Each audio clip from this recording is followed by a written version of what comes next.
Pozdrav svima, dobrodošli u novi klip. U današnjem klipu ću vam ispričati i pokazati jedno jezivo iskustvo koje mi se desilo nedavno. Kao što vidite po nazivu klipa, javila mi se sotonska organizacija. Nije direktno meni, ali poslušajte priču. Svi vjerovatno znate šta je Discord. Usput, pridružite se našem Discordu, link je u opisu videa. Svako ko se pridruži dobit će pozdrav u narednom klipu.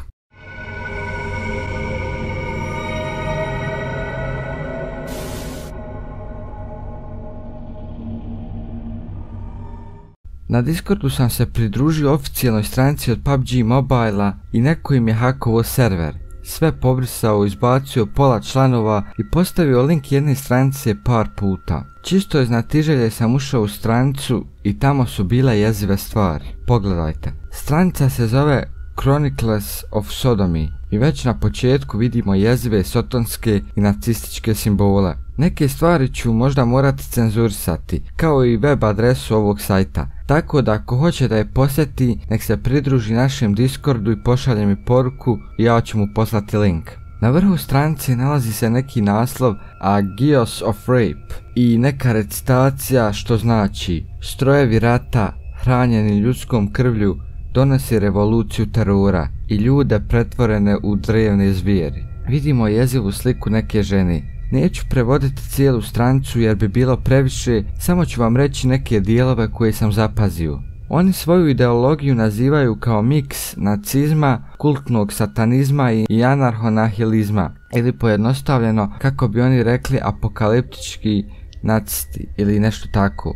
I evo opet imamo sliku, sada dvojice muškaraca, sljedbenika ovog kulta. U nastavku teksta piše da su izbacili političku strukturu i pobjegli od ovog sistema. Njihova doktrina je uništenje ovog sistema, civilizacije i ljudskog roda i uspostavljanje satanskog šerijata preko ljudskog tijela. Zatim imaju njihove poslovice ili članovi zakona. Prva kaže: nikad ne voli nešto što ne možeš gledati kako umire.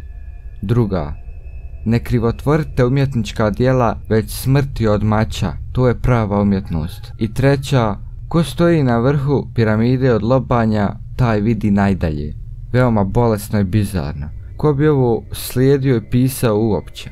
Zatim kažu da svijet nije vrijedan spasenja i da nije to zaslužio, te da će svijet biti ispunjen plamenima finalnog suda. Spominju se i 3 imena: Ted Kaczynski, Adolf Hitler i Sergej Načajev. Na Google ćemo pretražiti ta imena.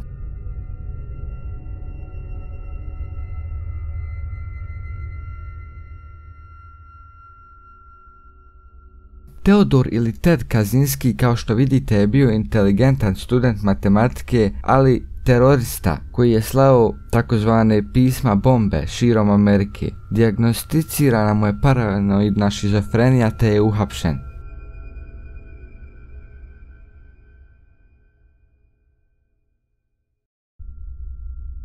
Kao što svi znate, Adolf Hitler je bio nacistički vođa odgovoran za smrt milijone ljudi i prozvan kao najveće zlo.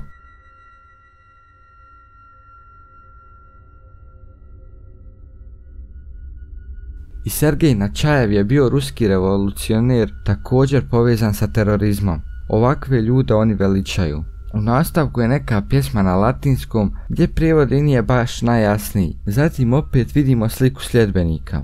U nastavku vidimo novi članak koji se zove Klanje žena. Veoma bolesno i veoma bizarno. U tekstu nas pitaju da li zaista mislite da su one vrijedne, da li zaista vjerujete da će ići u raj. Dalje u tekstu navode kako su žene paraziti, te kako ih treba rezati i pustiti da iskrvare. Imaju čak i svoju knjigu koju su postavili na YouTube, te su stavili neke brojeve u čudnom formatu. Hajde da pretražimo na Google šta znači ti brojevi. Ovo je bilten državnog rada, međutim vjerovatno nisu na ovo mislili. Ovi brojevi se također povezuju sa stopom smrtnosti, te sam uvjeren da su na ovo mislili. Imaju još par bolesnih članaka kao što su svaka djevojka voli silovatelja, hranite lažima sa stoljnjaka, Caligula i tako dalje. Sve u svemu veoma jezivo i bolesno. Stranica je napravljena nedavno. Ako ste primijetili, na lijevoj strani imaju izbornik gdje piše početna, kontakt i sličan kontent. Ako želite da ih kontaktiramo i snimimo još ovakvih stranica, ostavite like i obavezno napišite u komentaru da li da to uradim ili ne. Do sljedećeg videa, lijep pozdrav!